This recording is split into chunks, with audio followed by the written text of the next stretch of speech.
Let's talk about advancing diets in infants. I often get asked how to advance diets in kids 7 to 10 months. And there isn't a whole lot of data on this. It varies from one culture to another. The most important thing is to just be observant and to just be cautious. So usually you advance one food every second or third time, meaning that you give one food 2 or 3 times, and then you can add a new food. What you're hoping you don't see is a rash that happens on a lot of places of the body, hives for instance, or you don't want to see any blood or mucus in the poop, or anything else that makes you worried about your child.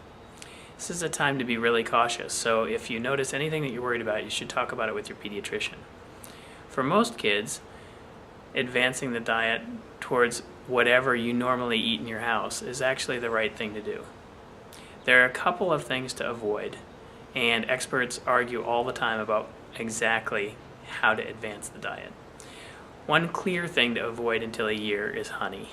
It can be contaminated with botulism spores, and that can make kids under a year very sick. Another thing to absolutely avoid is replacing breast milk or formula with cow's milk. It's not that the cow's milk is toxic to most kids, but in fact, it just replaces a great calorie source, the formula or the breast milk, with a calorie source that's not so rich, cow's milk.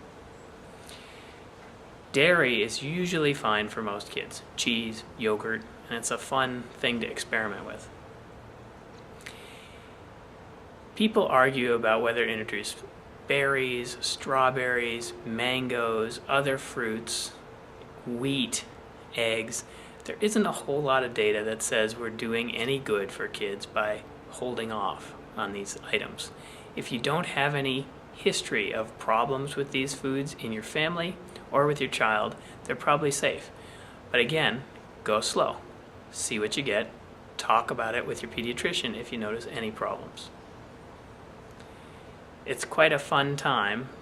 Kids can start exploring all kinds of things, bananas, avocados, chunks of bread that are soft.